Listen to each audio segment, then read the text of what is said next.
మియాపూర్లో ప్రభుత్వ భూములపై తప్పుడు ప్రచారం చేసిన వారిపై పోలీసులు కేసు నమోదు చేశారు. సంగీత, సీత అనే మహిళలు చాలా మంది మహిళలను రెచ్చగొట్టినట్లు తెలిపారు పోలీసులు.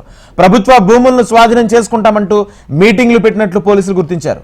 స్థానిక ఫంక్షన్ హాల్లో సమావేశాలు ఏర్పాటు చేసి పేదలకు ఆశ చూపి డబ్బులు వసూలు చేశారని తెలిపారు పోలీసులు. ప్రభుత్వ భూములను ఆక్రమించేందుకు పేద ప్రజలను రెచ్చగొట్టిన మొత్తం 10 మందిపై కేసులు నమోదు చేశారు పోలీసులు. అటు పోలీసులపై రాళ్లు రువ్విన వారిపై కూడా ఎఫ్ఐఆర్ నమోదైంది.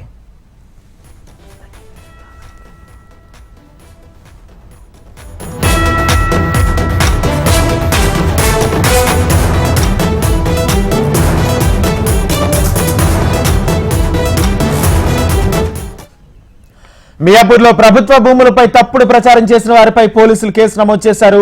సంగీత, సీత అనే మహిళలు చాలా మంది మహిళలను రెచ్చగొట్టినట్లు తెలిపారు పోలీసులు. ప్రభుత్వ భూములను స్వాధీనం చేసుకుంటామంటూ మీటింగ్ పెట్టినట్లు పోలీసులు గుర్తించారు. స్థానిక ఫంక్షన్ హాల్లో సమావేశాలు ఏర్పాటు చేసి పేదలకు ఆశ చూపి డబ్బులు వసూలు చేశారని తెలిపారు పోలీసులు. ప్రభుత్వ భూములను ఆక్రమించేందుకు పేద ప్రజలను రెచ్చగొట్టిన మొత్తం 10 మందిపై కేసులు నమోదు చేశారు పోలీసులు. అటు పోలీసులపై రాళ్లు రువ్విన వారిపై కూడా ఎఫ్ఐఆర్ నమోదు చేశారు. ఇక మియాపూర్ ప్రభుత్వ స్థలాన్ని సైబరాబాద్ కమిషనర్ సిపి అవినాష్ మహంతి పరిశీలించారు. కాగా నిన్న ప్రభుత్వ స్థలం ఆక్రమించేందుకు వచ్చిన ప్రజలను రాత్రి అక్కడి నుంచి తరలించారు. హెచ్ఎండి అధికారులు, పోలీసులు సంయుక్తంగా ఆపరేషన్ చేపట్టిన పరిస్థితి అదుపులోకి తెచ్చారు.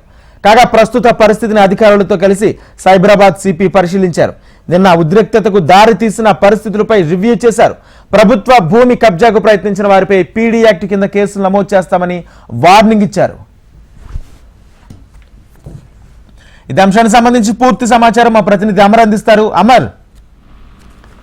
రాజేంద్ర, మియాపూర్ లోని సర్వే నెంబర్ 101 సంబంధించి నిన్న రాత్రి ఏదైతే ఉద్రిక్త పరిస్థితులు అయితే చోటు చేస్తున్నాయి, ఇటు పోలీసులు ఏదైతే ఆందోళన అక్రమణదారులకు సంబంధించి కూడా రాళ్లు రువ్వుకున్న ఘటనను వెలుగు చూసాం. అయితే దీనికి సంబంధించి ఉద్రిక్త పరిస్థితులన్నింటినీ కూడా ప్రస్తుతం అదుపులోకి అయితే తీసుకొచ్చారు. అయితే సర్వే నెంబర్ లో ఉన్నటువంటి ప్రభుత్వ భూమి ఏదైతే ఉందో మాకు వెంటనే ఇవ్వాలి, గుడిసెలు వేసుకోవడానికి ఇతర ప్రాంతాల నుంచి కూడా చాలా మంది వేలాది సంఖ్యలో ఇప్పటికే అక్కడికి చేరుకోవడంతో పాటు నిన్న అక్రమాన్ని కూడా అక్కడి నుంచి వెళ్ళగొట్టే ప్రయత్నం అయితే చేశారు. వాళ్ళకు ఒకవైపు సర్ది చెప్పడంతో పాటు నిరుపేదలు ఎవరైతే ఉంటారో వారికి ఆ భూమిని కూడా కేటాయిస్తామంటూ కూడా ఒకవైపు హామీ అయితే ఇచ్చారు. అయితే ప్రజలు హామీ ఇచ్చినా కూడా మళ్ళీ వస్తే ఇప్పటికే దీనికి సంబంధించి కఠిన చర్యలు, అక్రమంగా కబ్జా చేస్తే కఠిన చర్యలు తీసుకుంటామని కూడా పోలీసులు ఒకవైపు హెచ్చరిస్తున్నారు. అయితే గత 10 రోజుల నుంచి కూడా అక్కడ ఒక హైడ్రామా అయితే కొనసాగుతుందని చెప్పుకోవచ్చు.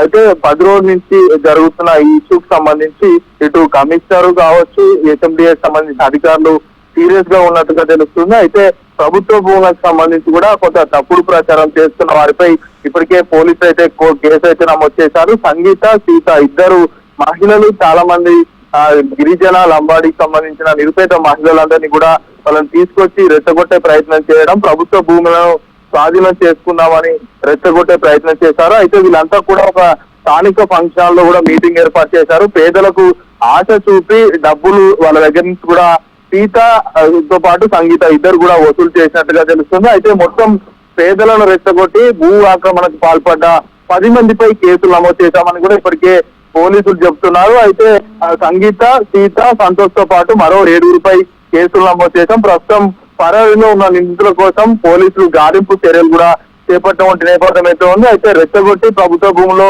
కబ్జాకు ప్రయత్నించిన దానికి సంబంధించి ఒకవైపు పోలీసులకు రాళ్లు ఊగిన వీటన్నిటికి సంబంధించి కూడా ప్రస్తుతం పోలీసులు అయితే కేసు నమోదు చేశారు. అయితే ప్రభుత్వ స్థలాన్ని కొద్దిసేపటి క్రితమే సైబరాబాద్ సిపి అయినటువంటి అవినాష్ మహంతి కూడా సందర్శించారు. గత కొన్ని రోజులుగా అక్కడ ప్రభుత్వ స్థలంలో ఉద్రిక్త పరిస్థితులు చోటు చేసుకోవడంతో పాటు అక్కడ ప్రభుత్వ స్థలాన్ని ఆక్రమించేందుకు ప్రజలు రైట్. Thank you Amar.